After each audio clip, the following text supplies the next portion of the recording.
Welcome to the Occult Rejects. This episode, we got Rye with us today, and we're going to be talking about remote viewing and the Gateway Project. And I highly suggest, if for the viewers, this is something you can participate in, I highly suggest making sure you're paying attention to the screen. Before we introduce Rye, we will let everybody else introduce themselves. We got the Headless Giant with us tonight. What is going on, Headless? How are you? I'm doing great. I think today's going to be a really interesting episode. I love the experimentation factor. And if you guys have had any interesting mall dreams, I've been getting a lot of responses for those mall dreams. Apocalyptic, post-apocalyptic type mall dreams, send them to me and we'll go over it on Thursday nights. You can email me at theheadlessgiantpodcast@gmail.com and we will read them. Awesome. Thank you very much, sir. And Heidi, please let everybody know where they can find all your amazing work. Awesome. Thanks for having me. I'm excited for this. Good. This is going to be fun. Thanks for all the Occult Rejects and Rye. I'm excited. And I'm Heidi Love of the Unfiltered Rise, everywhere podcasts are served, unfilteredrisepodcast.com. And I do have a Patreon as well if you like to hear from me even more. Thanks again for having me. Hell yeah. And yeah. You know what? I'm going to add your link to the bottom now. Oh, no, it's you're in the, no, yeah. And yeah, both of their links are in the bottom. And over to Rye. What is going on, sir? How are you? I'm doing great. Thanks for having me on. You know, fourth time's a charm, right? I think, is it 4 times already? Yeah. This is, yeah. Because I was on your one Friday night, unfiltered or whatever you want to call that. Sorry, I call it I didn't mean to be unfiltered because that's your show, Heidi. But yeah, okay. I was on one of the Friday nights. Yeah. Yeah. So yeah, thanks for having me on. I'm Rye from Codega's Codex of Curiosities, where I'm a mixed bag of just about everything, paranormal, supernatural, ancient mysteries and histories, and that's about all. Awesome. Thank you very much. Yeah. And what did you did cover what was the true crime one again? The Solis, right, man? Oh yeah, Magdalena Solis. Yeah, that was a good one. That was a good one. That was that's the one that it was it From Dusk Till Dawn was very loosely based on. The movie From Dusk Till Dawn was very loosely based on it. But sacrificial, blood drinking, heart eating cult in Mexico. Gotta love it. I bet there was a Mormon there. Can it connect to anything? No, I'm trying to remember. Oh, the Mormons go to Mexico all day long. Yeah, I know. Yeah, they're out here all the time. Yes. That's Heidi, awesome. I tagged you in a Martinist post. You're wearing. I'm gonna have to go see. I'm still trying to figure out X. I will try and find it. Oh God, yeah. I'm newer on that, so forgive me if I'm slow on that one. But yeah, and we had your time slips just came out recently too. So yeah, that was on Friday here. Yeah, so if people haven't checked it out already, check out that time slips. That was a fun one with Rye as well, which is why we got him back on today for the Gateway. Go ahead. Yeah, I wouldn't call it Gateway. I would call it the Stargate. The Stargate. Okay. Oh, was that which Stargate prior to Gateway? So Stargate was the only one it was. Gateway was the advanced students kind of thing, where they took the kids in and they put them into the Gateway. Puharik. Right. Yeah. Puharik. Yeah. Yes. Yeah. So this is going to be Stargate. Well, eventually gets to be called Stargate. It was called a bunch of different names, but they settled on Stargate, which is a great name though. I like that name. That was cool, right? All right. All right. Well, so what made you get into it? I guess. I mean, I know it's kind of a silly question, but well, in all honesty, I watched a documentary on it, and I thought it was fantastic. And then I was also thinking, like, why couldn't I include practicing this with our listeners, with our viewers? And I was like, okay, I'm going to come up with a show where I can get the listeners and viewers involved with this, where they're going to learn about remote viewing, because I think remote viewing is quite amazing. And remote viewing isn't just like this small little thing. It's so huge. Like what they were remote viewing is phenomenal. So that they were, and I don't want to give it away, but it was out of this world. Okay. Ooh. Yeah. Absolutely. Viewer participation. I'm sure we all have a little bit of a background on a lot of these different remote viewing personalities. So it'll be fun to jump in and give a little bit of our perspective as well. Perfect. Yeah. So what I'm going to do first is I'm just going to start this off. I'm going to start how it all started and where it began, and which was, we're going to go into the Cold War. Okay. And, the missiles were always pointed skywards. Spies are creeping through the alleys of Berlin, and everybody's watching the skies for mushroom clouds. That was the time, but underneath everything of that, there was another kind of war that was happening. And it was not about bombs or bullets. It was about the mind. And of course, the battlefield, pretty much anywhere, because the weapon was consciousness. Now, so tonight we're going to be cracking open a file that's been buried deep in the vaults of the American intelligence, one stamped top secret. It's, this is going to be stuffed with tales of psychic soldiers, classified experiments, and attempts to turn the human mind into a weapon. Yeah. So where it all starts was in the early 70s, and the Cold War, we know, was in full swing. The US and Soviets were locked in this deadly, like the standoff, where it was like espionage, paranoia, and always one-upmanship. They were always trying to do one more, and everybody was terrified. And this is actually something I love. I got a good point of reference for you on that. A really good book about this is called The Secrets Behind the Iron Curtain, where they start talking about the psychotronic nature of this warfare. One of the things that they mentioned is this Project Woodpecker, which it's been declassified since then, and they say that it was just a radar exercise. But what the what the Soviets said it was that it was beaming frequencies of schizophrenic people to American cities. And they were trying to see if they could affect the brain waves of the people in those cities to increase the crime rate. Wow. That is super interesting. Like, these types of experiments that were going on were crazy, that they're putting us through that we didn't even know. And when I was saying like espionage, people were always afraid of being spied on. And now fast forward to now, when we got our, like Google Home and Siri and everything just listening to us 24/7, we've gone from like being terrified of being wiretapped or, them listening to us. Now it's just like, bring it. Or like, good morning, NSA. How are you today? Exactly. Amazon, I was talking about something yesterday. Can you show me all the advertisements for what I was talking about yesterday? Right. Yeah.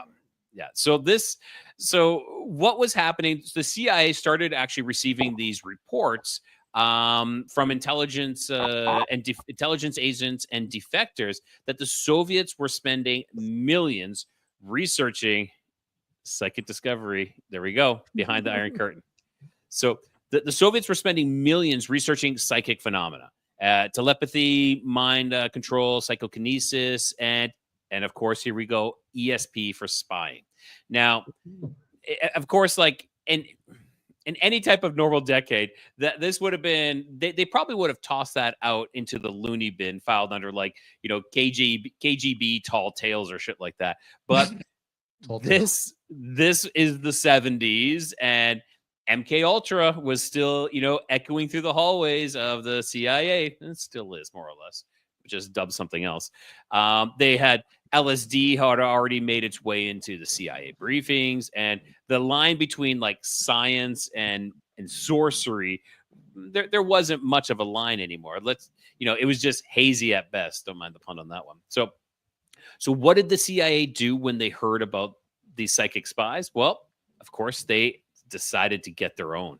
Now, we're going to fast forward now to 72, and the CIA reached out to a pair of physicists at the Stanford Research Institute, or SRI, and Menlo Park, California. Maybe some of you guys have heard of that one before.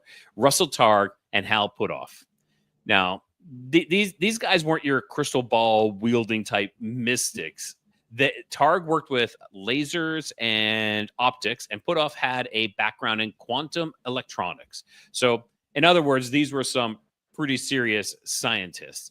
But but was still bizarre is that they still had an interest in something, most of their colleagues, even around this time, wouldn't even touch with a 10-foot pole, which was psychic functioning. And like I said, even now in this day and age, people are still want to stay away from that. No. So together, Targ and Putoff, they had launched what would become one of the most bizarre and, of course, controversial government projects in American history. One of them many. Now, this is going to stretch over 20 years. And, of course, it's going to cost millions of dollars in black budget dollars. Their mission, what they planned to do, was to test whether humans could see distant locations, hidden objects, and secret installations with using only their mind. And, of course, they called it remote viewing. All right. So for those who don't know what remote viewing is, it isn't fortune telling. It's not like meditation, and it's not guessing. Sorry, Nick, you got something there?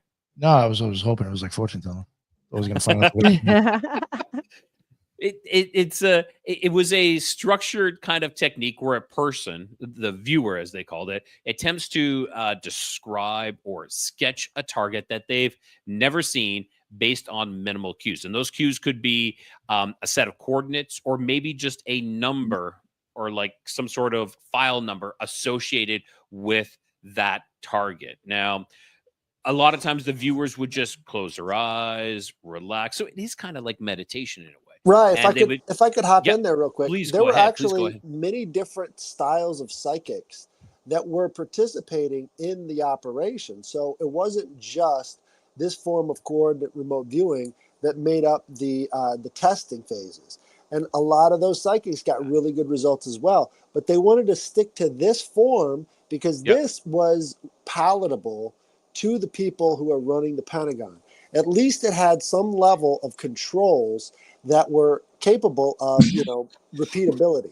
And that's the important part, is that it has a slightly more scientific and objective way to report your findings. So I didn't really know that full part. I do know that it was palatable, that they could like they could set down these parameters and kind of have a control with it. So that's interesting that they actually kind of started kind of like randomly kind of in different ways trying to do this. Yeah. And so as I was saying, this person would kind of close their eyes, and they would begin to describe, whether it be like shapes. So when you're doing this and coming up here, you the viewers and you guys, the rejects themselves, I want you guys to describe shapes. It's very important. Shapes, colors, impressions, emotions, and movements as well that relate to this target. So you're not going to just say, let's say it's I don't know, like a Walmart. You're like, oh, it's a Walmart. Don't just jump right to calling it that. Maybe start with, there's a lot of things inside this building. I see people walking around, pushing things.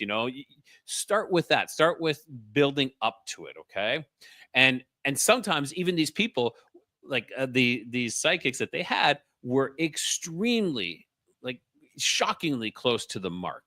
Now, they would be, some of the things they would do would be like describing the inside of Soviet bunkers right down to the type of furniture they had, or they would like sketch out details of military bases across the world without even like, they're not leaving the room. Again, they're physically not leaving the room. Now, this is what we were talking before, Headless. He says these experiments were, like I said, they were observed and recorded, in some cases used in real intelligence operations. And it was because they're palatable that they could just keep repeating it. And this wasn't a fringe cult either. This is the CIA, which maybe they definitely are occultish. Well, we have a lot of remote viewers that are Scientologists, OT7 level, who are coming, including Ingo Swann.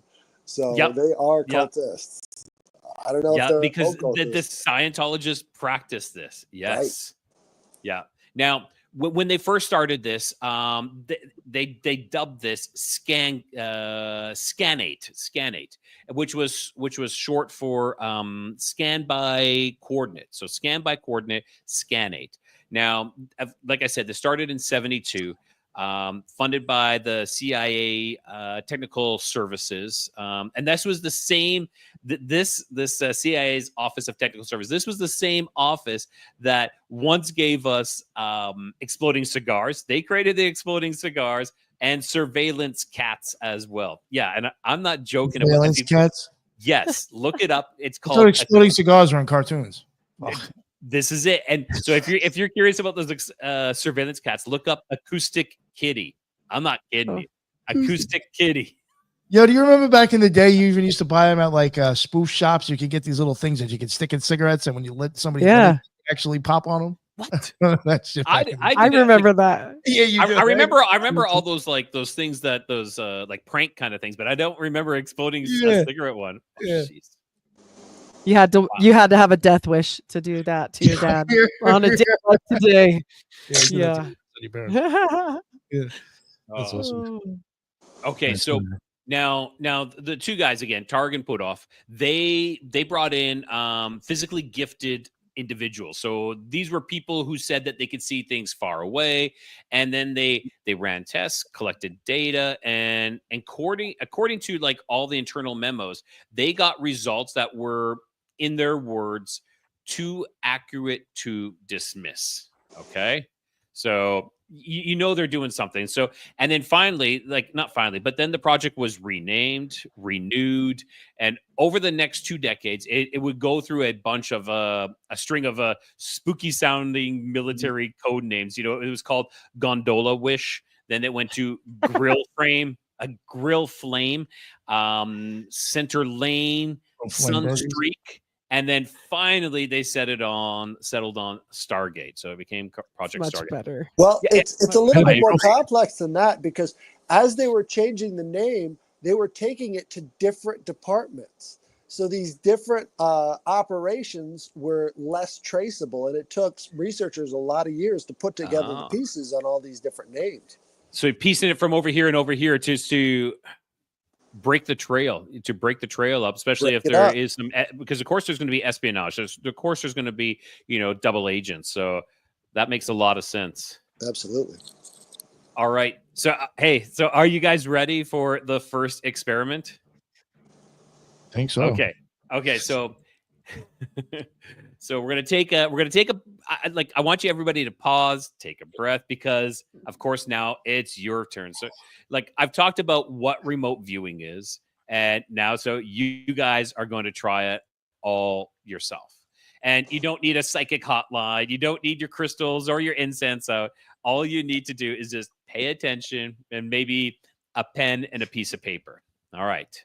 So just in a moment, I'm going to give you guys a target number.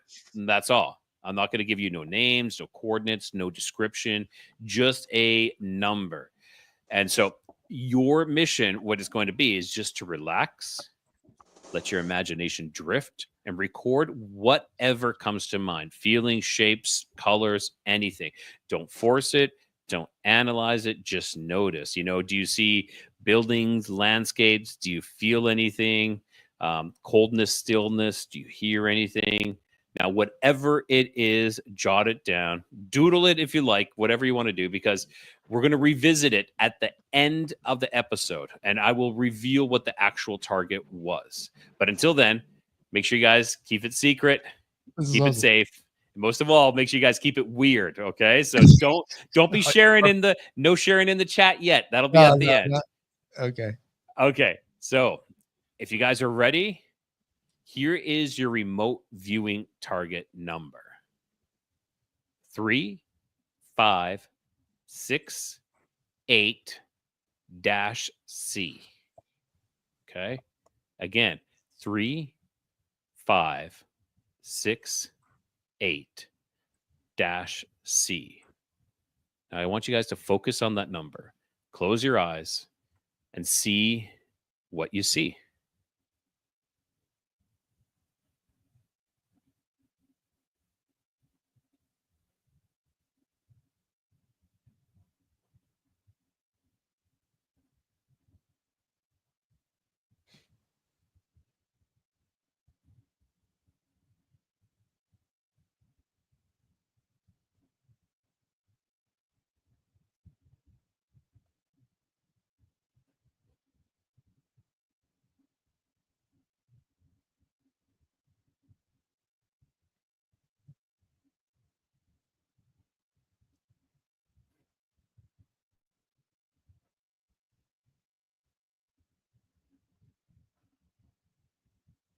All right, I'll give you guys a couple more seconds here.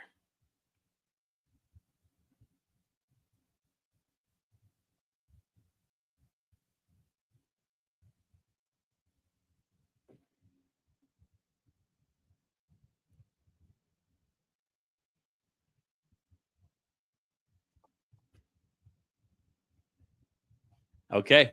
I think that's enough. So whatever you guys got, just be confident. Be confident in it. And when we do visit this, I'm going to get you guys to share all your answers, what you see in the chat, and Nick and Heidi and Headless will give them out here in the actual show. So, but for now, guys, just keep your notes close and just trust whatever came through. Now, because in this next part, we're going to meet the men who could see the unseen and who might have already seen you. All right. So I want you guys to forget James Bond because he was just your regular spy. These were, he was really heavily trained, but these were ordinary people with just an extraordinary sight. They didn't use gadgets, no earpieces, no laser watches, no underwater cars or crap like that. They used their minds. So let's start with the man many call the godfather of remote viewing, who is Ingo Swann. So now Ingo Swann, he wasn't a soldier, he wasn't a spy, he was an artist. He was a painter. He was from New York, and he was quite eccentric with a flair for the mystical. His bookshelf was filled with Jung, Blatsky, and books about quantum theory. Quite an interesting guy. Now, but he had something else. He had a knack for perception. And I don't mean like the visual type of perception for that matter. It was, or for that matter, like any of the four other senses as well. It was something else. And he was born in Telluride, Colorado. And even as a child, he claimed to be clairvoyant. He would often talk about energy fields and mental images. And he would also have these strange prophetic dreams. Too bad you didn't have him on Headless talking about dreams. And a lot of these dreams would turn into truth. Now, later he studied art and psychology, which putting those two together actually is quite honestly the perfect cocktail for someone who's about to stare deep into the multiverse, psychology and art, mixing that all up. So we're going to fast forward now to the 70s and enter, of course, SRI, the Stanford Research Institute, where physicists Hal Puthoff and Russell Targ were looking and hunting for legit psychic talent for a contract, of course, funded by the CIA. And who showed up? But Ingo. And within minutes of testing, they knew like Ingo's the man.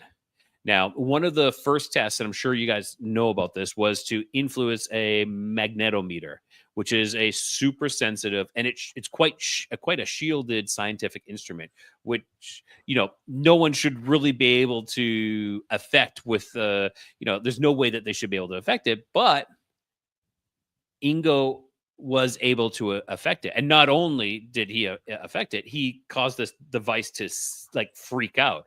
He caused it to like spike wildly in response to his focus. Now, even the scientists they had to say that like something is going on. And this, what we were talking about earlier, was measurable. This was measurable because this shouldn't be happening, and he's able to do it. And it was repeatable as well. He was able to repeat this.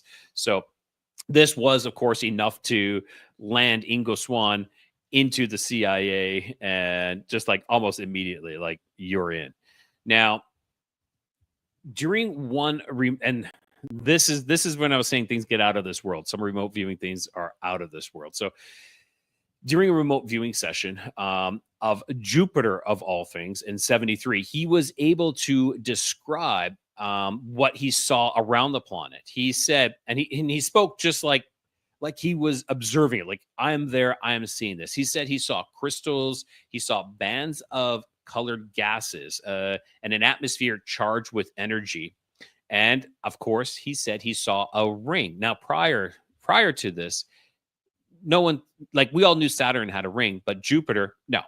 And this was because Voyager hadn't gone past Jupiter yet. Once Voyager did go past Jupiter, that's when they were able to affirm this and say yes, which was 6 years after Ingo had said that Jupiter had a ring, which I think is just crazy. So, like I said, Jupiter was able to confirm. I mean, Jupiter.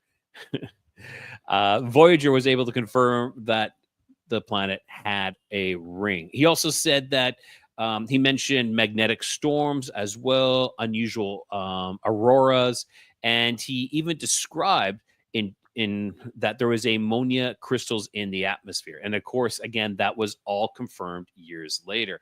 So now here's a question for you guys. Do you think he was time traveling with his mind? Was he reading what was in the future? Or was he actually going there and viewing it? Like, that's something to consider. Are you able to see into the future? Or are you able to see at this time, there and now, but at a different place? So it's something interesting to think about. Well, I think there's a lot of talk about morphic resonance, right? And so there's somehow you're connected to everything else in the universe. And you can kind of feel that out as a sort of sensation.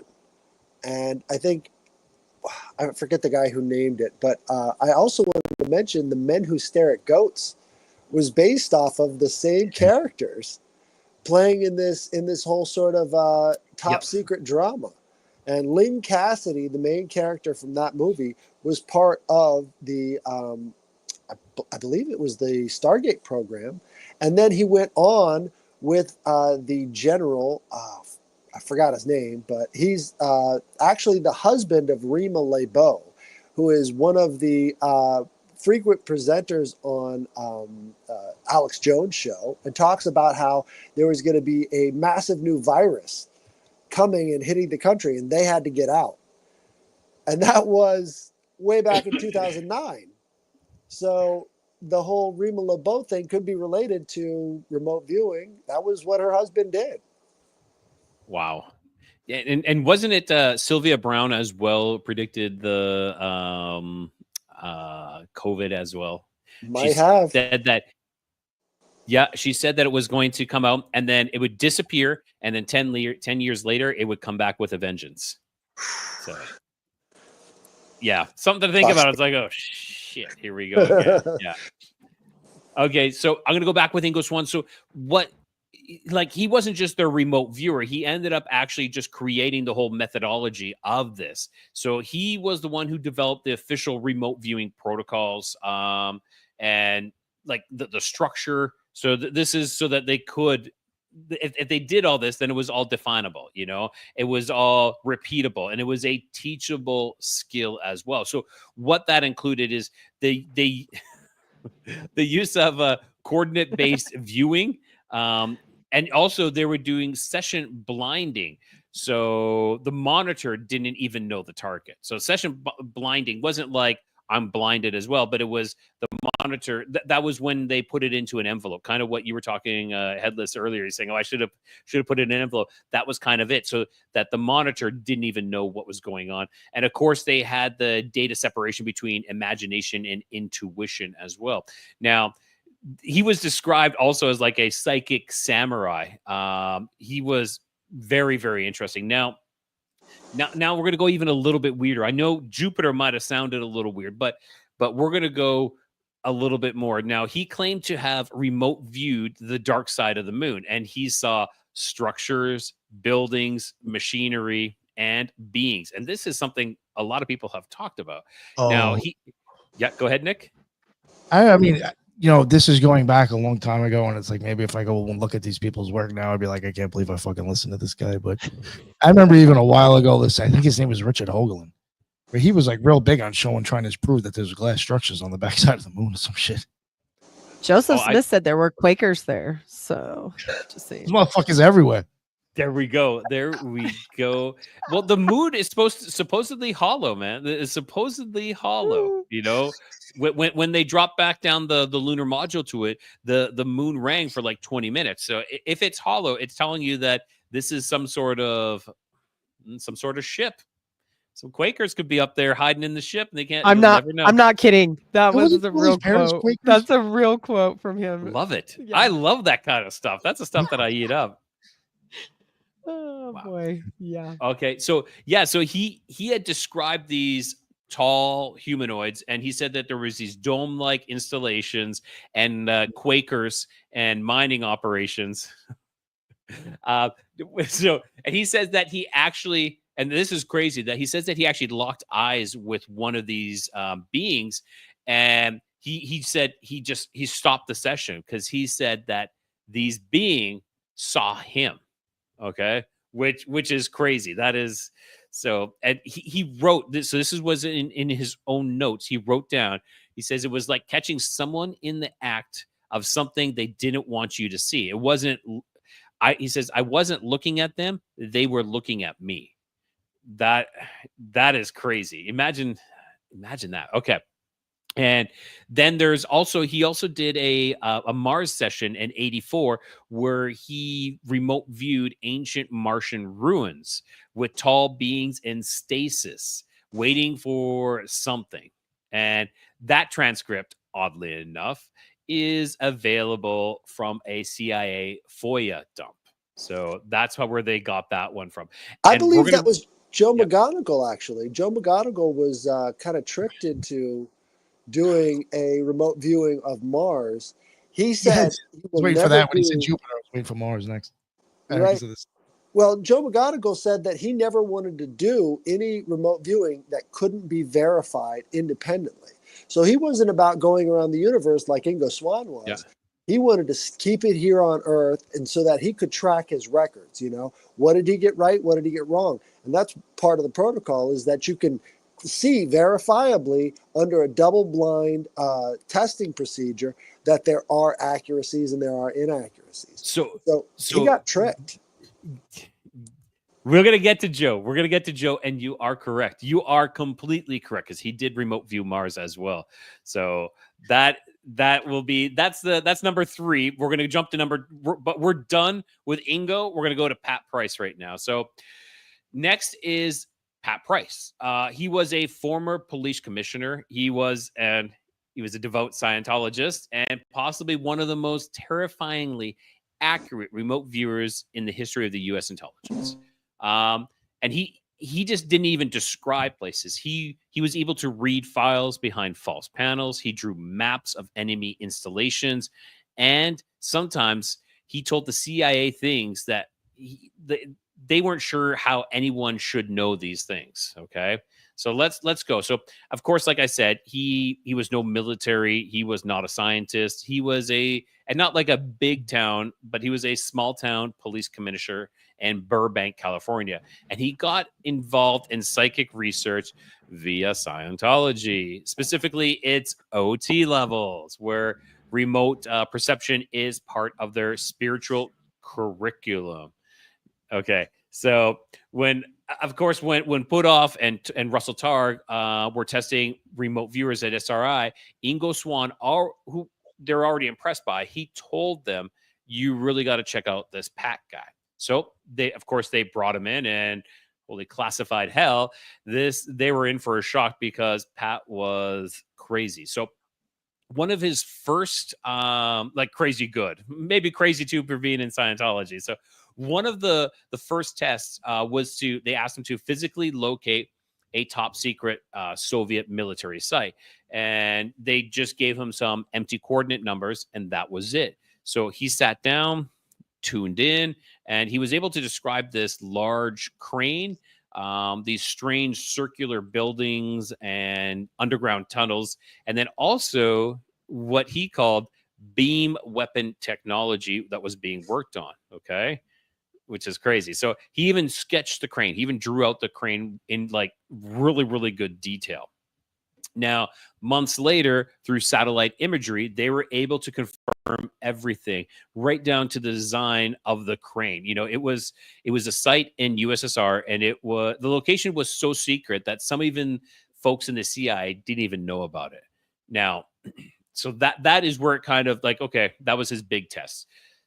Now, this is the one that I think is crazy. It's when he was asked to describe the interior of a foreign embassy rumored to be KGB controlled. Yeah, go ahead. I got a quick story about that Please. facility you're talking about. So when I was little, going through high school, I got that book, The Dark Secrets Within the the Secrets Within the Iron Wall, Psychic Secrets, and I was talking about it with a friend of mine's dad, who was a Russian translator, and he says they had a diode ray that could put a VW bug up on top of a mountain.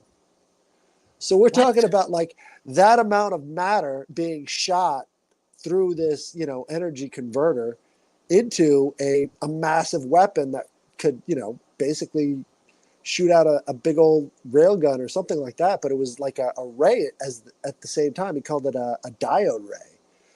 Wow. So I didn't know what that meant, but I think you're putting a lot of pieces together for me. Jeez, that's cool. Like beam weapon technology, it's still something we don't even talk about really all that much. And this was back in the 70s, as well. So which is crazy.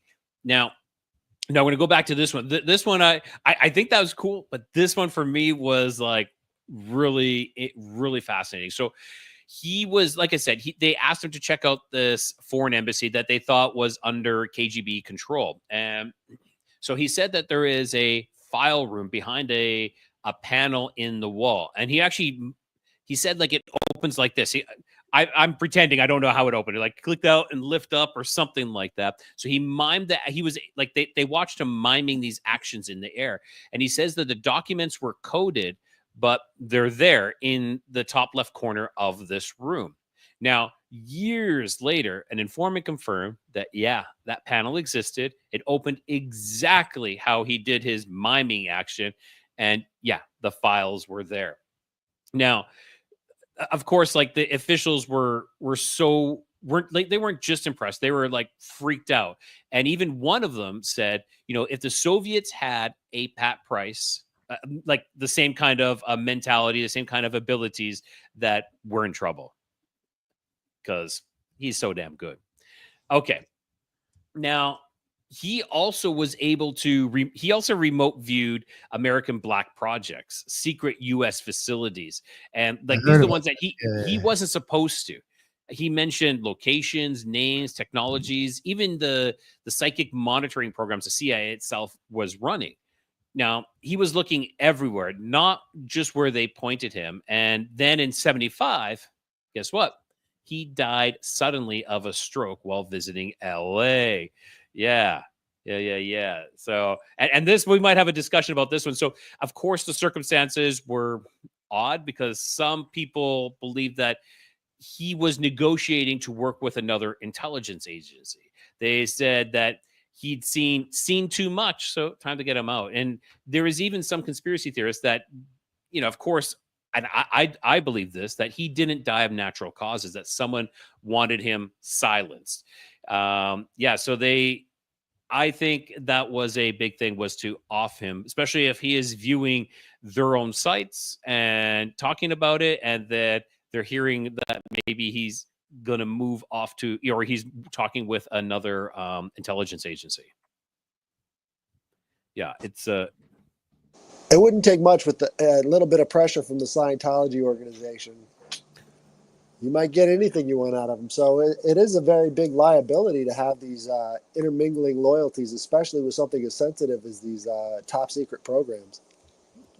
And with that, I did recall hearing that also, that it was some sort of church member. They never said who, but it was some sort of church member that he was working with. Like, and that was it a real church, or was it the JFK church? I'm just kidding. Is it a shell corporation? Not really. Anything is classified as a church now these days. People just fall underneath the church. But that's what I heard, that he was speaking with someone along that line. Like that was his intermediary who was working with him, and possibly with this another intelligence agency. But that is all up in the air. We don't know yet, but I'm sure the CIA knew. Yeah, all right. For sure. Yeah, exactly. So now let's go to the next one. Okay. So this is Joe. And you might correct me on this one, Headless. McMonagle? McMonagle. Yeah, McMonagle. Yeah, they call him remote viewer number one. Yes. That's exactly it. That's Oh, exactly shit, it. So now he was a decorated U.S. Army intelligence officer who became part of the most reliable, longest serving member of the remote viewers in the CIA, which was, of course, Project Stargate. Now, McMonagle wasn't just a New Age wanderer. He was a highly decorated combat veteran with over 20 years of military service. He had a Bronze Star, Legion of Merit. So he literally was like a no nonsense kind of guy. I would say Pat Price is kind of like that too, with being a police commissioner. Yeah, go ahead, Headless. Joe McMonagle's life before becoming a remote viewer is 10 times more interesting than it is after he becomes a remote viewer. That's when he stops going out to the field, but this guy had some crazy experiences already. He had near-death experience from being poisoned. Yeah. He had all sorts of crazy stuff going on. That was in Germany. That was in Germany. Right. He had all sorts of crazy stuff going on in the jungle and all this other stuff when he was deployed and under these secret contracts. So that guy lived a full life before ever going into this.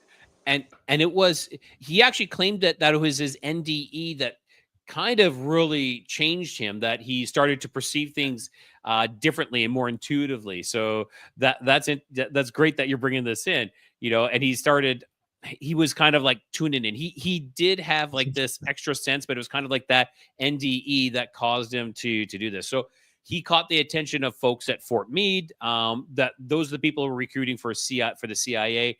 And Joe, he signed on, and he quickly became known as you said, Remote Viewer 001 or Remote Viewer number 1. Now, Joe wasn't flashy. He didn't claim to see aliens or ancient civilization, but he stuck to targets: military, strategic, and sometimes even life and death targets. And he actually delivered. And there was one mission where they asked him to describe a Soviet submarine under construction. And I love this one. This is kind of one of my favorite ones of his.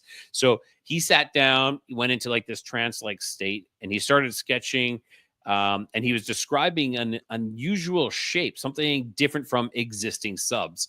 It was a narrower nose. It had these more vertical stabilizers. And he said there was a massive dry dock complex. Hunt for the Red October. Yeah, exactly. Typhoon class. So this is when the Soviets finally launched their first Typhoon class submarines. That it was stunning how huge this thing was. But Joe was, like I said, he described it down to the T. They had those, and they again cross-referenced it with satellite photos. So like some people were like, yeah, this guy is not guessing, he's actually seeing this. Now, he was also used in real-time battlefield scenarios. One report, they actually asked him to locate a missing U.S. general that they thought was captured, and he gave coordinates which led them really damn close. I don't want to say like exact location, but he was in within a couple miles to where this guy was being held, which is impressive. Like, you're like, you have no idea, and you're picking someplace out of butthole China or something like that. So it's quite fascinating that he was able to do that. Now, there was another time where he sketched a top secret installation in East Germany, and he got it down right to the floor plan and also the type of equipment that they had inside, which they were able to confirm later on. And he wasn't used just against enemies as well. They actually used him to spy on U.S. black sites. So just to see if he could. And guess what? He could. Okay. Now, this is the one you were talking about earlier, Headless. So now one day they gave him a sealed envelope, and they said, don't open it. Just relax and describe what you see based on the coordinates on inside. So there was something a little bit different about this day, because they sent him somewhere. They sent him to the Monroe Institute. Ooh. And it was the Monroe Institute that was acting as his handler for these remote viewing sessions. So they were the ones that kind of tricked him into doing something that was unverifiable. That makes sense. That they would do that. They were used to working with Ingo. Ingo was all over the universe. He wanted to keep it right here on Earth. Yeah. And so what he described was tall, thin beings, gigantic pyramids, a dying atmosphere, panic, evacuation, a civilization in decline. And like we said, it was on Mars. And all of this, though, also was thousands of years in the past. So it wasn't something that was happening. This was thousands of years in the past. So now, only after they told him the coordinates were on Mars and they were dated 1 million years ago. So, like you said, this was something he wasn't. He still reported what he saw, but wasn't a fan of that at all. Right. Because if there's no control, how can you say you're doing anything? And if all it is the airy-fairy thing, you're going to put a lot of people who could save a lot of lives out of business. And that's what he was focused on as a soldier. He wanted to save lives. He was the ultimate patriot when it came to this stuff. Exactly. So that kind of wraps it all up with our three main players. Now, Headless, do you want to take it over from here and drop your coordinates or your number, your file number? You got it. So I just want to make sure, Nick, you got them in the right order. I think I sent them to you in a specific order. We can't. Yeah, let me pull them up. I do have them. Yeah, image 0, 1, and 2. So you want me to do it like that? But Okay, that'll be at the end, though. But that'll be at the end. Though. We'll do that at the end, but I want to make sure it's in the right order because I got the file names here. Yeah, I can do that for you. Yeah. All right. Gotcha. So I want you to get your notepads out. I want you to breathe. I want you to relax. And I want you to start thinking about maybe your senses creating a Monet painting, right? Something that's very impressionistic. It kind of moves with the breeze, but you can start to make out shapes and you can start to make out forms, right? And so I want you to stay in that mindset as I tell you these file numbers, all right? File number 1 is 4783. And I want you to just let that Monet style painting kind of open up and start giving you some impressions, some shapes, some colors, some locations. Maybe do you feel the warmth of the sun on your skin? Do you smell anything? Do you possibly notice any bright colors? Do you notice any shapes? Any forms? And go ahead and write that down. That is again 4783. All right. Now here comes.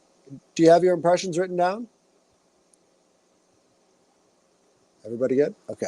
Next one is 4784. Relax, breathe. Look for anything that is maybe causing a sound. Look for anything that is maybe a indicator of placement. Light. Think about the impressions of light. The next one, if you guys are done with your impressions, go ahead and keep on writing. If you've got more impressions, let them come to you. Come through the painting.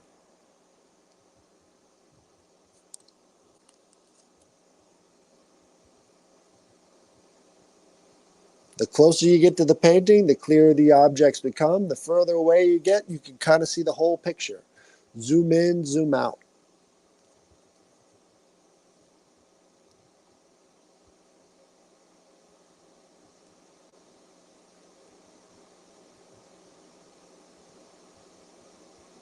All right, the next one I have 3 photos.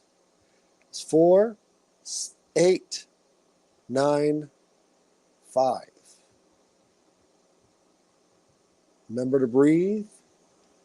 Joe McMonagle said that the only way he could do remote viewing is by doing math in his head.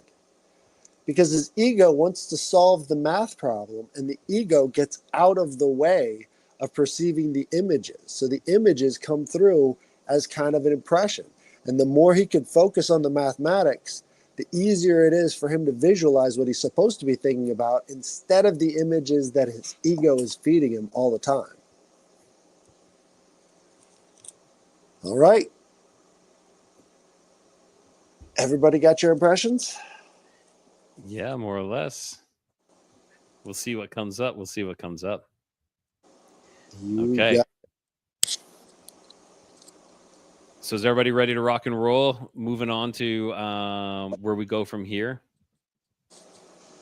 Sure. So the next one is going to be, so what I'm going to talk about now is the skeptics and the science, because not everybody was sold on psychic espionage. Of course, there's always going to be the doubters. So, I want to be honest with you guys. The idea Look at that our chat right now. They're going nuts. Did you see those comments? I We got a missed bunch them. of haters. It's so good. Oh God, is Now- that Lisa Grass being the hater again? Yeah, it's This great. is crazy. They're like, you have no evidence. You have no proof. It's like, dude, what are you talking? We're telling stories and we're allowing you to she's nuts. experience it. Yeah, there's Dude, something- I had someone on Reddit. I was kind of like hyping this up, and he's like, "You can't prove remote viewing's real." La la la la la. And I'm like, I'm not saying I'm doing remote viewing. I'm talking about remote viewing.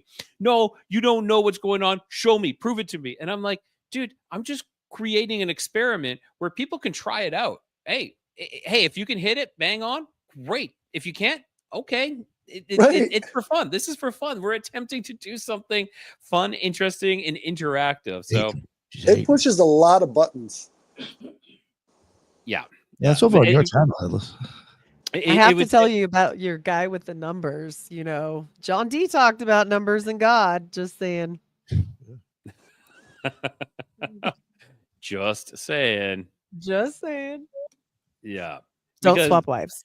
He did that too. Because, well, like, I think a lot of people think that, can someone sit in a Joseph room? Smith got the idea from? Go ahead. Sorry. All right. Well, if Does he somebody live in comes Joseph and Smith? is an angel, Joseph Smith's last warning, John D's last warning to everybody when he was talking about all of this stuff after it all went bad, he said, if somebody ever comes to you and says they speak to angels, watch your wife. Right. He tried. John D was 007. They call him Tubal Cain, which is the 007. So. Yo, didn't he even look at the guy from Scientology? I mean, it wasn't angels. It was, they all do. Aliens, Yeah. and he still took somebody's chick. Well, L. Ron Hubbard, yeah. It's all the same. Yeah, that's what I'm saying. There's parallels here. I'm seeing the same thing happen. Military and the occult go back a long, long way. That's this whole program right here is just the tip of the iceberg. They found Mussolini, the Nazis did, using dowsing. And again, after the war, dowsing doesn't work. Right. After the war, they took all those people who knew all this stuff about dowsing and everything, and they exported them over to Russia. Some of them came to America. That was Operation Paperclip. It went in both directions. Yep. It is all occultish. The military, a lot of military campaigns are to track down occult artifacts. Absolutely. Yeah, the war is just a diversion. Yeah, look over here while we're actually doing this. It's the perfect diversion. It makes you money. Watch your wife. Watch your wife. It's just all right. I'm gonna jump right back into it, and then we can keep going, and then we'll do the next one. Okay, so like I was saying, guys, like the idea that, and some of you might agree with this, but the idea that someone could sit in a closed room and and close their eyes and describe a classified Soviet facility or something like that on the other side of the planet, some people would say it's insane. And there were plenty of people who did. And so enter the skeptics. And, one of the most vocal groups was PsyCop. I like that. I like that name. It's the Committee for the Scientific Investigation of Claims of the Paranormal. And it actually sounds like something from like out of Scooby-Doo or something like that. It's one of those ones. PsyCop have that on the sides of the vehicles. Now, a lot of these were hard-nosed scientists, magicians, and professional debunkers who called out pseudoscience wherever they saw it. Now, they, of course, tore into remote viewing, claiming the results were inconsistent, poorly controlled, and riddled with confirmation bias. And And to be fair, some of the experiments were messy. There were misses, there were vague hits, and sessions that sounded more like I don't know, creative writing exercises more than just intel reports. So, what happened from that? In 95, 2 decades after alleged mixed results, the CIA conducted a formal review of the project, and the outcome of it was they shut it. They shut it down. They shuttered it. Yeah, sure. So officially, they said that the program known as Project Stargate provided no actionable intelligence of significant value. So, in their minds or in this statement, it was not worth the cost or the controversy. So, we've seen that before where they've, shuttered something and just renamed it and moved it off to a different area. And go ahead. You know how you know that they're lying about that? Because the cost benefit analysis, right? You've got these guys who are doing work of intelligence at above 50% levels, above 50% levels for dirt cheap. And you don't have to buy a bunch of airplanes and stuff. Now, they're not stupid. They love to waste money, but they're not stupid. So they're not going to put something that is incredibly cost effective, above 50% accurate, on the shelf somewhere to die. It could be their life.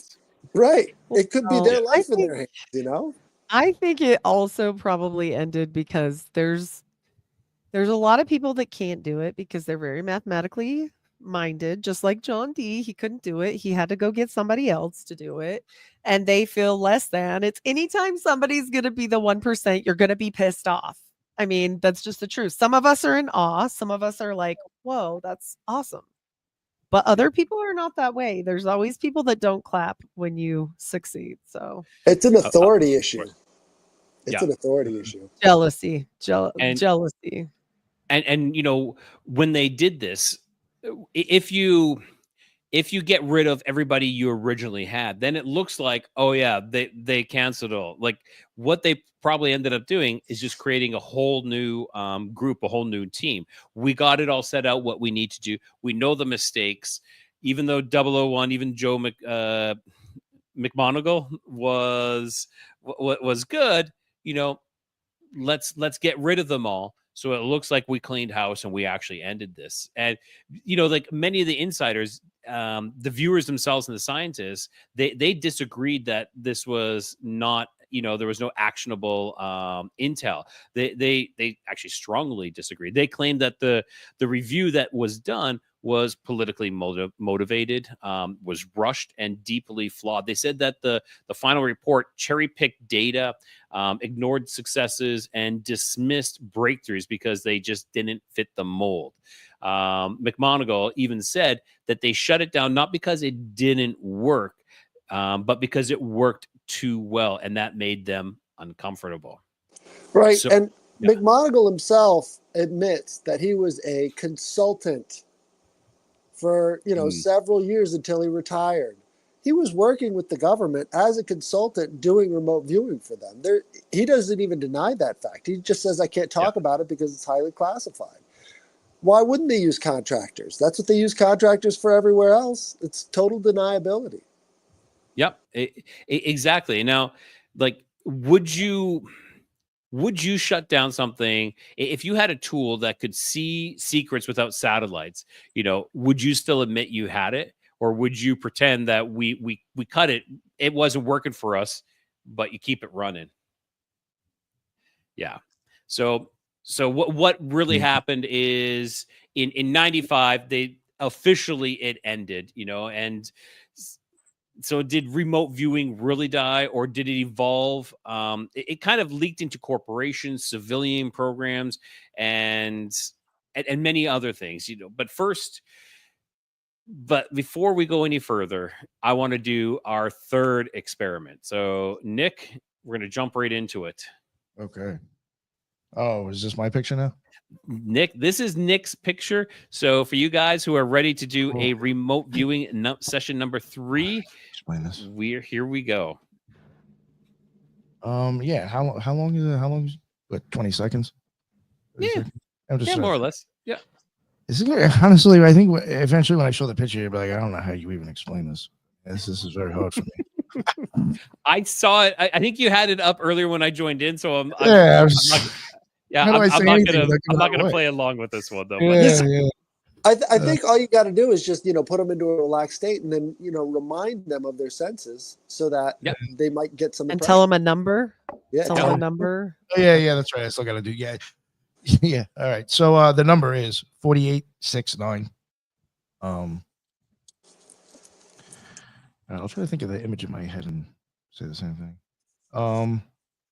Obviously relax. Hold the 48 and the 69 in your thought. Try to see if there's any repeating structures.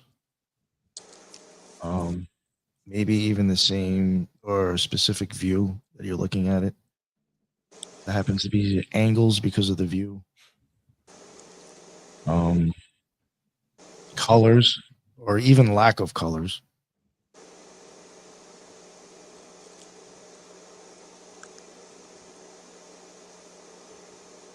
Anything else? Yeah, maybe just like specific structures or I don't know what to say. I'm so sorry, man. That's all right. That's all right. Let's just give him some time now just to jot some things down. And we'll just give him about 20 seconds here.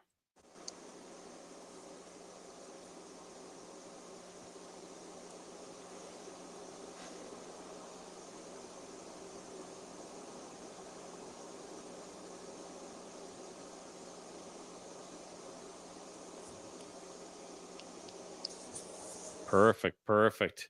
All right. So I hope everybody was got their image, has jotted down any shapes, any colors, any feelings, anything that comes along. While I'm still talking, if you still are diving into it, by all means, keep going. So we're gonna go now. What happened? So 1995, what happened?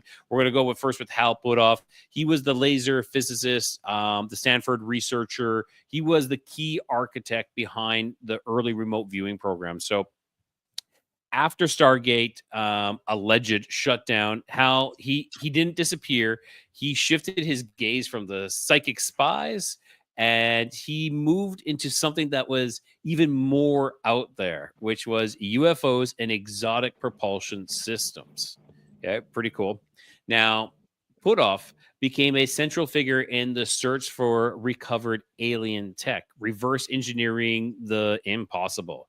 So he founded Earth Tech International, exploring zero-point energy and warp drives, which, this, it sounds totally like sci-fi, but maybe that's what they want you to think. Now, of course, the plot thickens. In 2017, a new group emerged from the shadows. And this was, maybe you guys have heard of it, To the Stars Academy of Arts and Science. And this was fronted by Blink 182 rocker Tom DeLonge. But this was backed, though, by some serious former government insiders, including Hal Puthoff. The TTSA was making waves. They helped leaked those infamous Navy videos. That was the Tic Tac video, the gimbal, and the Go Fast. Tic Tac. Yeah. Yeah. I hate that you call it a Tic Tac. It sounds, I don't know. I always think of like my little Tic Tacs. Yeah. It's like you're already kind of asking for people to think about something like kind of in a silly way, and then you give it a silly name and try to expect people to really take this serious. Like, I don't know. Exactly. Now, yeah. Well, in some way, it's kind of like remote viewing because they're just giving their impressions of these things. And, if it kind of looks like a Tic Tac, go with it, and that's just the whole idea behind remote viewing. If you don't have a word for it and you just have a feeling or an impression, that's what you write down. It doesn't necessarily have to be the thing exactly. It was a submarine. Damn, you nailed it. You get the shapes right, you get the colors right, you start to move around the thing, and then it's like the blind men trying to put together an elephant. You better get your hands all over the thing so that you can figure it out. It's so true. I like it too. Yeah, you build these little pieces and then you kind of step back, putting them all together.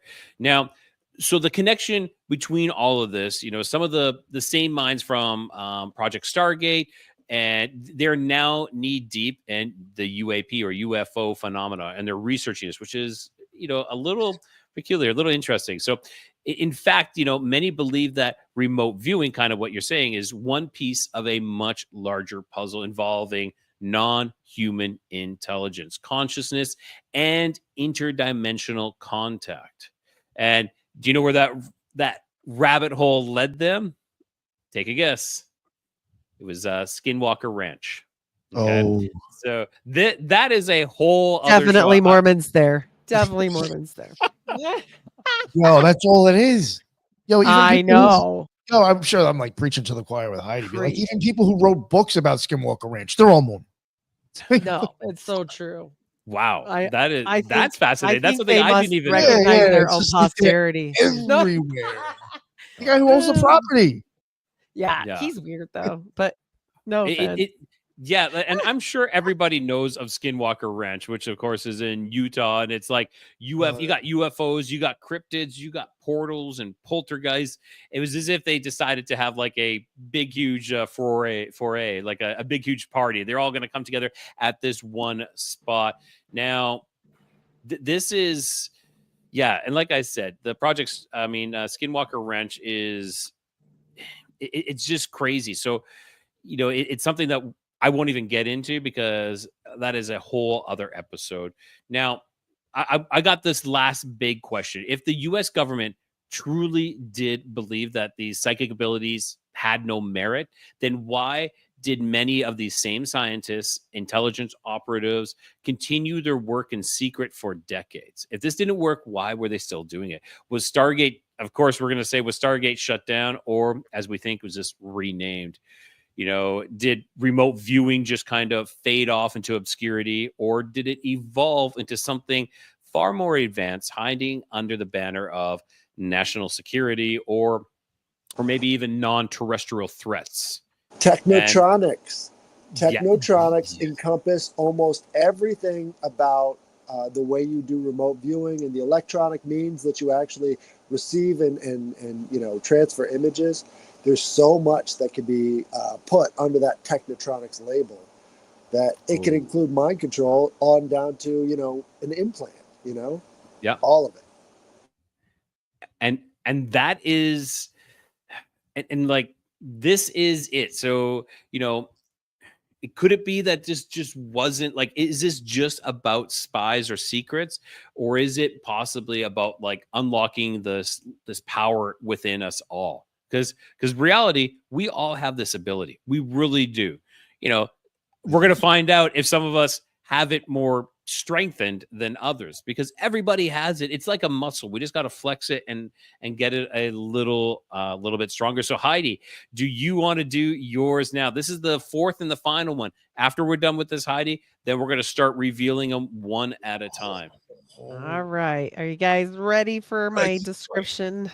Let's do close your eyes, relax. The number is 1870. And this does reference to the painting directly. Think of a windy, relaxing place. Think of something romantic, something you can taste salt in the air. And that's probably all I better give you guys. Think about it.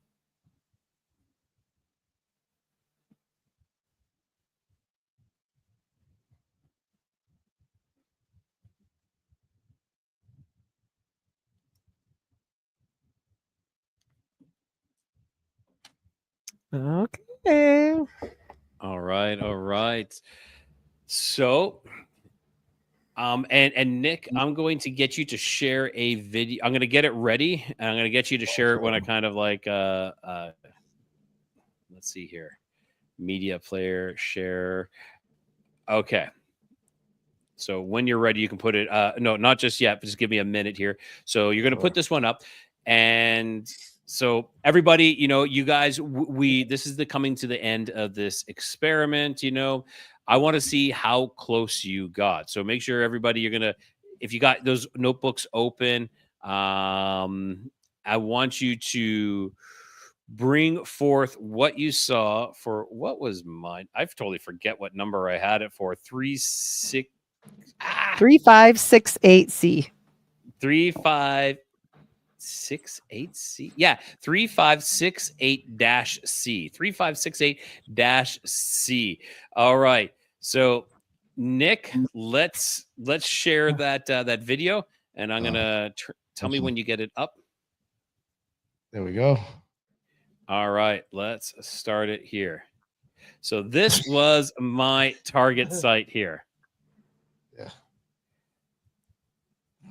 So this is the Church of the Black Christ. It's called Cristo Negro.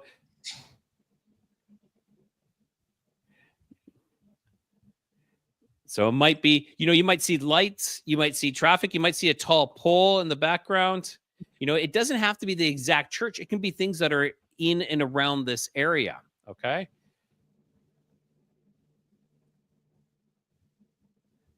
I think those flowers.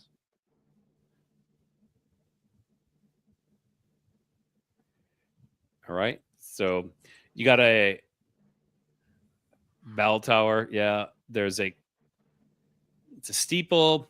I know I'm just repeating if you guys can hear what I'm saying in the video. Yeah, this is nice footage though. This is an interesting place. Yeah, this is it has the Black Christ. You can see it's a beautiful, beautiful place. And so this is the Black Christ that's in there. So hey, maybe someone You got the Black had Santa this. in there too? What's that? Sorry. Someone's saying a black checkered floor. I don't know if it had a checkered floor. Did I miss that when I was walking up there? All right. It's just got a little bit more. And there's a side I'm going to do a video of the side and a video of the back. At the back, there is a cemetery. I'm going to fast forward a little bit. Here's the cemetery. Ooh, spooky.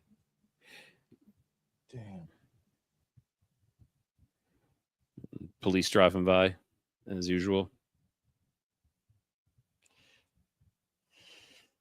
And there's another tower in the background there. Something.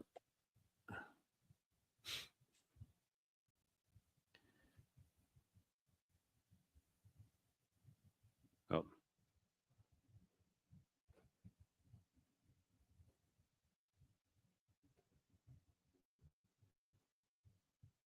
Yeah, so that's it there. Interesting. Maybe you saw it. Maybe you didn't. Maybe you saw a tower. Maybe you saw. I wish we were much more All right. interesting. Oh, can I go? Go for it, Alex. All right. So 3568C. First impression I got was the Trevi Fountain. Was there a fountain over by that thing? Trevi Fountain. Was there? Okay, so you're saying you saw a fountain there on the other side of that large, on the back side of that large pillar. There is a fountain. Yeah. I was getting this impression of fountain, and Trevi being like a classical type structure. Because Nick's been to the Trevi Fountain. Yeah, I got footage of that. Me too. It's so pretty there. It was less about the exact location as more of like a feeling of being at this Trevi Fountain. And then the next one was something triangular.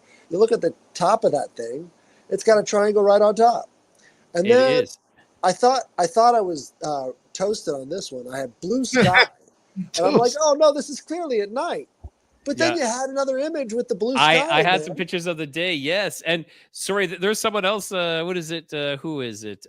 Someone said who has been there too. Was it PC Twerks? PC Tweaks. Yes. That's Cristo Negro and San Roman. That's my neighborhood. Yes. So Nick, what did? Yeah, go ahead. Sorry, I got a couple more. Sorry. Yeah, I got baby doll, and then to me, it's like, wait a second, there was no baby doll, but there was a black Madonna right there at the end of the hallway. Oh, I got a similar thing there. Yep. And then one that didn't fit at all with any of it was fish. I had the word fish. Oh. There's no fish there. No, Jesus. no, Jesus. no fish there. Oh. But Jesus fish? it is about like 3 blocks. It's about 2 blocks away from the ocean, and this is a fishing city. That makes more sense. Okay, because then what I got then does make sense. Because Okay, let's hear it. I So got 2 more. Heidi's ready. Okay, yeah. All right, Sorry. go ahead. The last 2 was wind. That's pretty obvious. It was probably windy there. I saw the clouds moving. And then the last one was 16 people around the outside. That was very specific. 16 people around the outside. And I got to go in back my and count. mind, it looked like maybe around sort of like an L shape, there were 16 people lined up, but I didn't see any of that there. So on the backside of the church, there's kind of a very popular restaurant that people will sit in chairs on the backside of the church waiting for their food. So I don't know how many people, but there's people sitting there. There'll be people in their cars because the waiters will come up to people in their cars and take their order and bring it out to them. So it could be. But what I want to get across to people is these are about 30 seconds of impressions. If you could do 30 minutes of impressions, you're going to have a high degree of accuracy in terms of once you put all the pieces together. Well, they would put them in Faraday cages and total silence or in deprivation chambers. Like, this is not the same thing, you know? Discs on. So this is like good on the percentage wise, like whatever we get close-ish. Right. It would be in comparison to complete silence and all that stuff. So, yeah. Anyway. You ready? That's Heidi? So mine, Let's see. mine didn't make sense at Someone all. said they want to see just said the ocean was right there because I got a cargo let's hear it. liner. I just got a cargo liner, a ship. I had a ship. That's what came to my mind. So I was like, oh, I was way off base. But then you said the ocean was right there. So that was all I got. The ocean's That's right there. interesting. Unfortunately, though, I will say though there is no port as in a liner type port. That would be in Merida where we get that all. But you get a lot of like small fishing boats. So that is really common in that area. Yep, that's all I got. I wasn't close enough. Nick, did you get anything? No, it's completely off. It's actually kind of a funny story if I go and tell it. So like even as I'm like picturing this thing, it's almost as if I'm like picturing like a movie, and all I'm seeing is just kind of like blades of grass, and like I'm like, oh god, we got the white picket fence. Like, this is so fucking cheesy, you know. And it's like I see that, I'm like, there's got to be more to it than this, and I'm just like holding it. I feel like I'm like zooming out, and it just starts to look like this house, kind of like bluish, I think. And then there's green grass, and it's like this white picket fence, and then it looked like there was like a sign in front of it or something like that. Okay. And then, like, for any David Lynch fans listening right now, I'm like, oh my god, I'm picturing the beginning of Blue Velvet. And I'm like, oh, look, that's what I was just thinking about. That mathematics technique might help you. If you're trying to do math in your head, that might actually help your remote viewing. Yeah. All right. So who's Headless? Okay. So Nick, do you want to show Headless's pictures? The first picture he showed you. All right. So the first one would be the brick. 4783. Right. 4783 would be the brick one. Brick one. All right. Let me. Oh, okay. Whew. I had the wrong one up. All right. So I can show up on the screen now? Yep. I am. All right. That one is 4783. Ooh. Right. I wanted to make. I was so close. Yeah. Damn. Let me hear it. No, I wasn't even close. Oh. I was what did I think? I was thinking a fair. In my mind, I was picking a fair, like a large Ferris wheel and like cotton candy and things like that. So They closed this road down for Ferris wheel, bro. They closed this road down for fairs. It's a very small town, so they do have fairs in that area. Okay. I'll take it. It's an energy, right? Yeah, fair enough. Yeah. Anybody else? For this picture? Yeah, what I envision, and maybe it'll be easier if I put it up on the screen because I just thought it was weird that he said Ferris wheel. Oh, You got a Ferris wheel look too. Look at he Yeah. drew a Ferris. Whoa. Wow. I was like, yo, what the fuck? Nick, I there we looked- go. I There we looked at go, this Nick. and I was like, yo, come on, this is so fucking far off. And then when Are you you said sure that, I was that's the like, right? oh, that's the Whoa. only way. Yeah. Are you sure that's the right number? Yeah, 4783. It's the first one. Oh, Yeah. okay. Let's go to the next one. The next one is the guy. It's Crow Man. It's the close up of the Crow Man. Okay. I think that's the next one. Participation trophies for all. Yeah, you know what the thing is He's gonna get one. I'll show you why. He's gonna get one. all right. Whew, making sure I go the right way and I don't go into mine. It's just What a mess. is that? So Not this that was- picture. This was a Crow Man figurine that I got from the Hopi village. It's called Old Rye. It's the oldest town in the United States, and I went there back in 2005, I believe. 2005. It was after my first deployment, but yeah, we got there on I believe it was sometime in January. But just as we were arriving, the woman who made these things was having a naming ceremony for her kid. And so we went in there and they invited us in and treated us like family during this naming ceremony. We got to eat with them and everything. And then, I got this Crow Man. So it was a really, really great experience for me. So Cool. I thought I'd take a picture of it. I want to hear your impressions. Yeah, I just got the sun on mine. I put the I had sun. the sun in mine too. It's interesting. I got. I was thinking like Times Square in New York. So I wasn't traffic trying to cars get any hints at all. I was just trying to No, get you to cycle no. through your Yeah. senses. no, and Yeah. that's what I wanted. Yeah. No, You know what it was? When he said something about, I think, lighting or something like that, a lack of lighting or some shit like Uh-huh. that. Yeah, he That's did say right. He something about brought the lighting. sun into the my Uh-huh. thought. I'm wondering if that's how you got it also, Eddie. Is when he said that, I Yeah. incorporated the sun into like a picture up in the corner that was like kind of fucking up the lighting. Yeah. Yeah, he did say something about lighting. I know I Yeah. gave way too many hints on mine. You're like, Hey. okay, you're giving the exact location. Cancun, 2019 on the beach.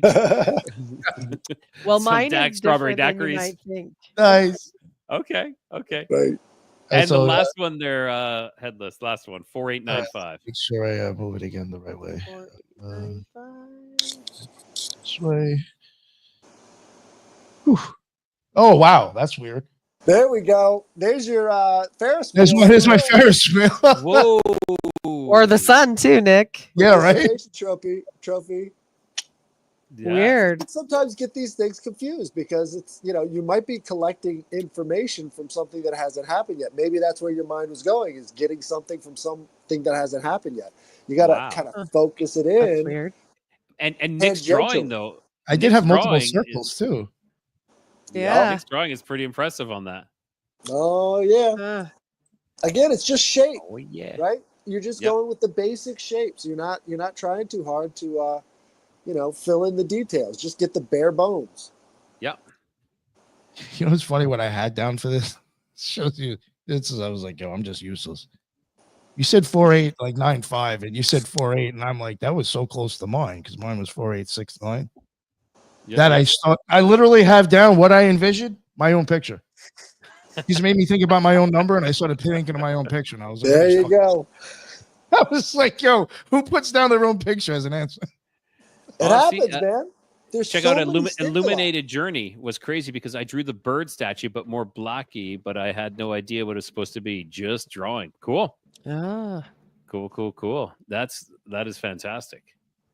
A bird drawing, kind of like a crow man. Yeah, that's what she's saying for 4784. She's talking about the previous one. Yep. Right. was there a sun? Was there like sun symbology on that thing? Oh, here, let me go back. Well, On the with the on crow that man, statue. he's a rain god. So he Okay. takes his leaks. He had leaks. They got busted up. I got kids. They do things. So they busted that up pretty good. It's no longer what it used to be. There used to be a feather on the other side, and he used to be holding leaks. I get He it. used to have a We beak. got a lot of them. Yeah, I but get it. he We uses have the kids, leaks they to do beat the clouds. I got so many kids. You And don't have to rainbows. explain. I totally understand headless. That middle thing, though, it kind of looks like a sun if you look at that yellow dot in the dead We center. got the sun like, streaming in from behind A it, little too. bit, yeah, yeah. That was her balloon knot. Yeah. There you go, balloon knot. I don't think it's a Crowley Look, statue. they gave me the pink drink. I don't remember shit.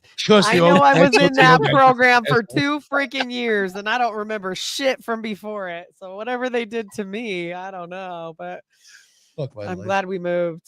That's all. Oh boy.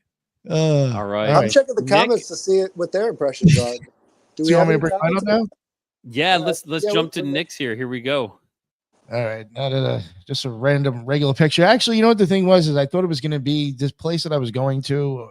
I thought it was going to look different because of a few months ago when I went down there, but it still was nice. There we go. Yeah, when I went there during the spring, there was a lot more actual plants, like colors coming out in flowers, to where it almost kind of made a connection in the street, and it almost looked like a sweet. Kind of like that's why I put 6'9" in there because of the the pillars. So this was 4869. Screwing with me. Yeah. Can I go first? Yes, go. Yeah, let's hear it. Let's hear it. This is one that I did before we came on the air. Yeah. I did this on my own before we even did anything. So this was written down before anything happened. Ready? So 4869, green grass, bare trees like they don't have any leaves, so that's a miss. But still, there's they're one actually missing the flowers though. There's one on the left though. That's a bare tree though. I did go there because I thought of the flowers. In my mind, it was more like all of them were bare. It was kind of like a fall time. Okay. So I says possibly a golf course, right? Possibly a golf course, right? I said in fall, which is clearly I'm wrong. And then I had croquet ball. Croquet ball. I think they play croquet. There might be a croquet ball around there. I don't know. Maybe watch your step, dude. And then I got a massive cheese pizza. Oh, yum! Let's go to Little Caesars. Here's something interesting. Location south, like Georgia. This is, it's North Carolina. North Carolina. It's close. You got kind of that sort of southern feel in the picture, at least. Okay. I said White House style country club. I don't know if there is a White House style country club. It looks like there's a White House down there.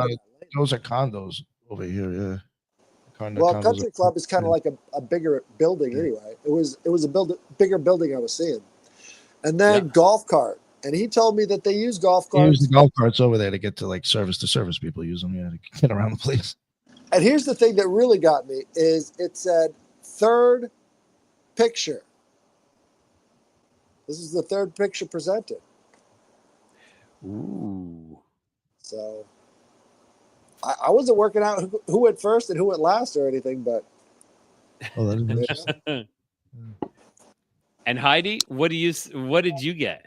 Okay, I had to bring a real life picture. Oh no! Before we jump to the real life picture. Oh no, I did bad on that.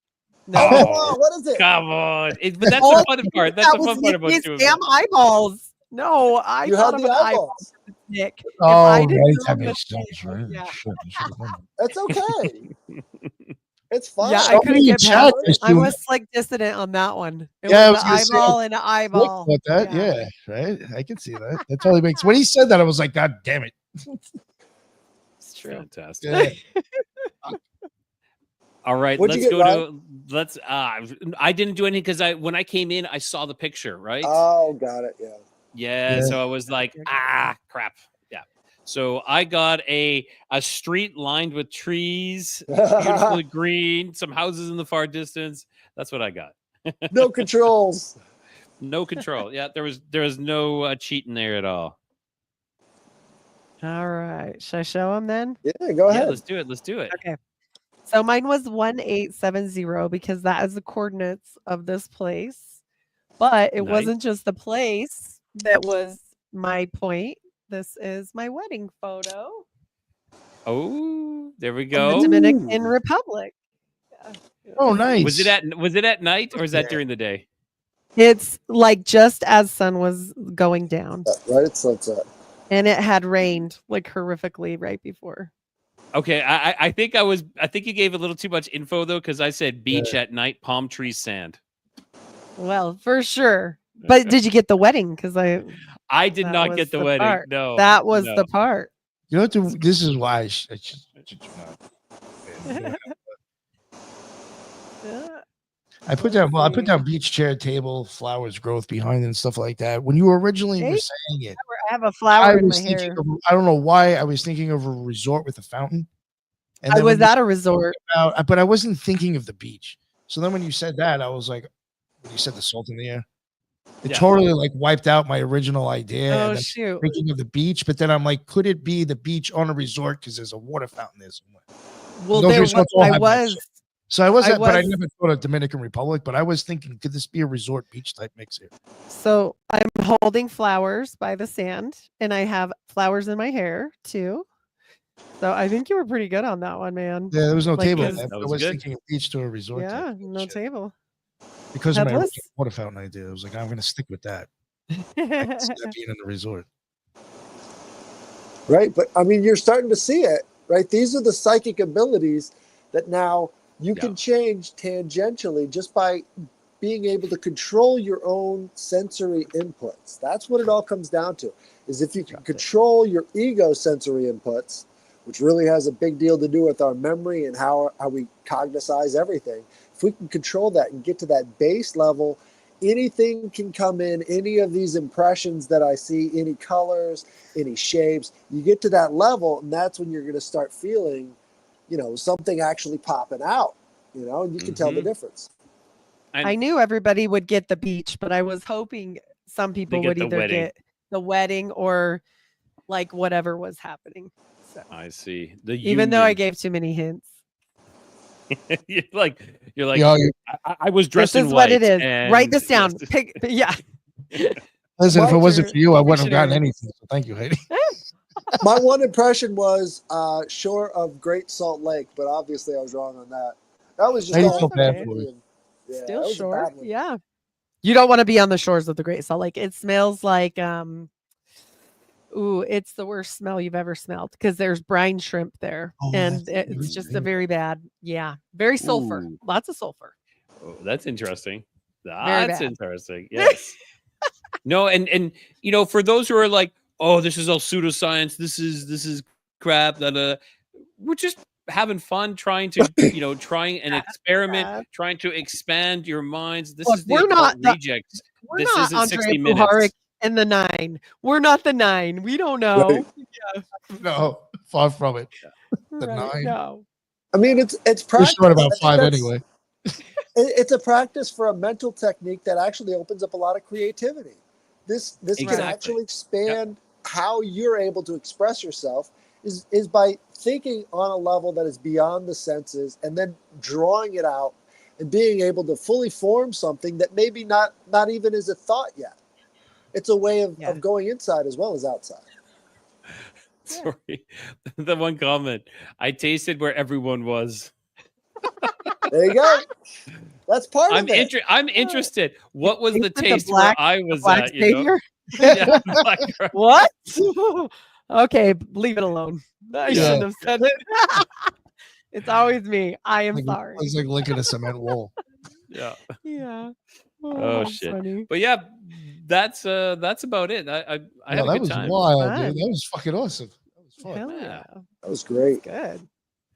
Yeah, man. I enjoyed it. We can do Well- more. We can do another episode on Oh, the men who stare at goats and Uh-oh. include remote viewing. Yes. I would Yes. do that. That would be fun. I would definitely be down. Don't hold it Especially- against me. I've never seen Men Who Stare at Goats. Oh, I this is never a saw it perfect either. opportunity. Believe it or not, I never saw it either. I know Yeah. that there's so many things that people are like, what? I can't believe, like, I've never seen Breaking Bad. I've read into Everybody's it, but like, I never what? watched it. What's that? Sorry? Oh boy. I've read into it, but I never watched it. You know what I'm saying? Yeah. Yes, I do know what you're saying. Yeah. Good times. Good times. It was Yeah, hell yeah. fun. That was fun. I guess anybody got anything else they want to add or anything? This is a good episode. I love the I interactivity. thought it was fun. Yeah, hold Yeah. on. It was fucking fun as Yeah. hell, for real. Yeah, even though I got shit, but it was fun. It's Well, still good, man. that's the fun part of it all. Yeah, It's like, really. who cares? You're so far off, and it's just like, yeah. It's all But- about Look, but- they appeasing those hypnotized them. They gave them pink drinks. They put them in like, quiet chambers. Yeah. They had like Oh. one up on us. So- guys. You know who we could bring in? We could bring in Raised by Giants. He knows Oh, all shit. about these guys. He would Yeah, love Oh, that. man. Yeah, Oh, yeah. man. Yeah, I should talk to him about that. Yeah, That would see be if we can get all powerful. together and see if he'd want to do this with us. That could be fun. I You know who I thought was that- thinking about? I tried getting him on with us tonight. He said he would definitely come back on again if we ever did it. Carl Crusher. It was funny how Yeah. you're talking about remote viewing and talking about Skinwalker Ranch. He's been at Skinwalker Ranch and he does remote viewing. No way. Yeah, so Yeah. I'll see if I can try to get him on with us next time. I'll even put you in touch with him, Ryan. Maybe you can even Yeah, I appreciate that. anybody else here Definitely. if you guys want to get in touch with him. I've been trying to tell him. Yeah, yeah. Actually put Heidi and him in touch with each other. Yeah, I would love to. That would Yeah, be fun. yeah, cool ass dude. Yo, and I'll be totally honest. One time he was on the show and he said some shit that he picked out in my closet, and I was like, "Yo, that's fucking freaky, dude." What? You're like, get out of my house. You're like, get Blue out of my undies. house. Blue Like, undies. yo. Blue tidy whities in the closet. Oh, Yeah, and it was It's like all something like practice. specific, like in timing too. It's like, oh, this was just literally days ago that I put that in there. okay, yeah, because it It was was like fucking weird. blue jeans and No, a no, it's black very like shirt. it's very specific actually, and I was like, oh, it's fucking well, kind of. He said something about like, yeah, I don't want to go get Okay. into it. But it was just very specific. It's like my father gave me that like last week. Okay. You know? Whoa. Yeah, it was just fucking very. That'd be scary. Well, you A got to little think bit. about it. You got to think about it like this. Remote viewing is a 3D photograph that includes a lot of emotional content as well. So you get a lot of different impressions from what's going on around the thing, as well as the Yeah. thing itself. Right. And never work for the CIA in anything like this because you will die. Because I was serious about that church thing that they were with JFK. They all pretended to be actual real priests and they killed them all shortly after. So just, don't do it. Yeah, don't. Don't. Okay, You know, he- they here's call the thing. it Okay, You're never gonna end up like on the winning end. I just don't believe that. Yeah, I'm gonna no. ask you. You I'm might gonna get some pose money, you but guys a question. Here's we a talk- question. If you could work with the CIA, know all the secrets, but you can't say shit, and if you do, Oh, they're gonna screw kill you that. all. Nope. What No. would Can't it do it. be? I couldn't. No. Can't, I I gotta didn't stay know all away that. from those creeps, Oh. dude. It's such bad juju. Yeah. to They're all think about Mormon. working with the Oh, government wait. at all. Not all, Fuck, but I'll be able to say anything. oh, Yeah. yeah. No, I would go crazy wanting to tell somebody something. I would want to like, Yes, you're like, oh my god, oh my god. It because it's reminds not me somebody's of secret like that you're holding on purpose. It's like something cool that you found out. That would be hard. You know. When does the What was government that? ever keep a good secret? It's all bad shit. Yeah.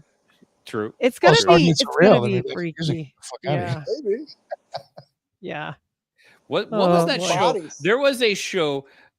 It was like a TV show, but they turned it into a movie, and it was like it wasn't the Crypt Keeper, it was something else like that. And it was, but they do these short little videos, and one of them was that this guy saw like these demons or something, and if he ever told anybody that he would be killed or his family Ooh. would be killed, and they ended up Yeah, ended no, up I'm being out. his wife. Ooh, His what wife is was this? one of them. Ah, no. See, you don't want to know that. Yeah. Right? You don't want to know. It's not just about the thing that you learn about. It's about the bodies they stack up, keeping it a secret. Oh, This is true. This is True. true. Yeah. Mm-hmm. Oh, No way. All right.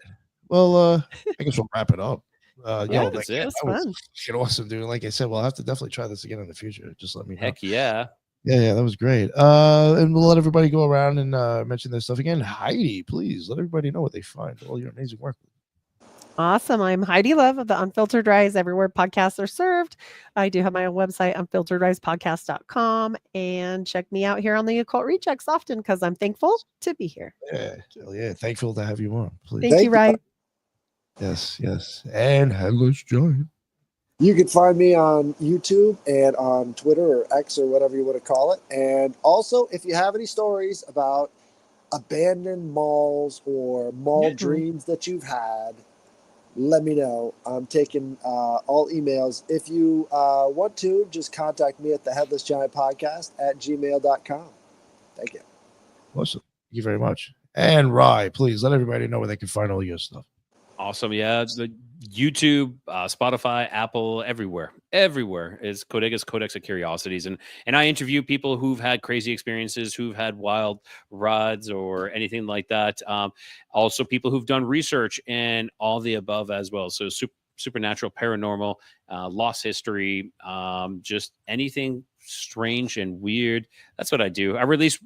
I am releasing about one episode a week, but every now and then it might be 2 episodes if you're lucky. Nice. And you do a lot of solo stuff too, right? I don't do that much. I actually I don't do that much. I just released an episode today on the bondage manuscript that I did myself. So yeah. Not really. That is such an interesting book. I'll be watching that. Awesome. I like that. Yeah, we might have to have you come back on for that. That is some interesting shit. It's I'm so crazy. mad. I went to the Beinecke library. I don't know how many fucking times to go look at specific books. Yeah. Never fucking took the Voynich out, man. And then I moved so far away. I was so mad. I was like, how many times I could have just still grabbed it with the other books I was there just to fucking touch it. But they've I know just to touch it, but they scanned everything, and I put a lot of those pictures up on the YouTube, on my YouTube video that I just did. It's a short one; it's only a half hour, so if you're looking for something just to flip through or watch through, there's that one. Nice, yeah, but definitely go check his stuff out, man. I mean, like other people here that do their own. I would actually say a lot of people on this show, actually on their own show, they do solo work. That's not easy. No, I can't. I haven't mastered talking to myself as much as I love to speak. Yeah, I don't know. Yeah, like one thing I do, I imagine that there's someone in front of me that I'm trying to tell them about this. That's right. It's kind of the best way to do it, I guess. Yeah. That's kind of how I started doing a little bit more of them. I'm trying to do one a month, and I had to start almost taking it as I'm just sitting here bullshit. I like trying to be a little professional. I kind of I don't know. I stopped. I don't know. I just started getting used to it. It's not easy. And I guess what I'm saying, go check out his stuff. I appreciate people that do try to put out solo work every once in a while. That's And I appreciate the shout out. Yeah. Yeah, of course. Again, thank you all. Thank you, Heidi. Thank you, Headless. Thank you, Rye. That was an awesome fucking time tonight. That sounds cheesy. That was a great way to end my Sunday night. That was fun. Thank you everybody in the chat. That was fun. It was great seeing a lot of the stuff in there. I hope you guys had a good time. And like I said, we'll definitely see if we can do this again. So keep an eye out for it. And until the next one, everybody be well. Later.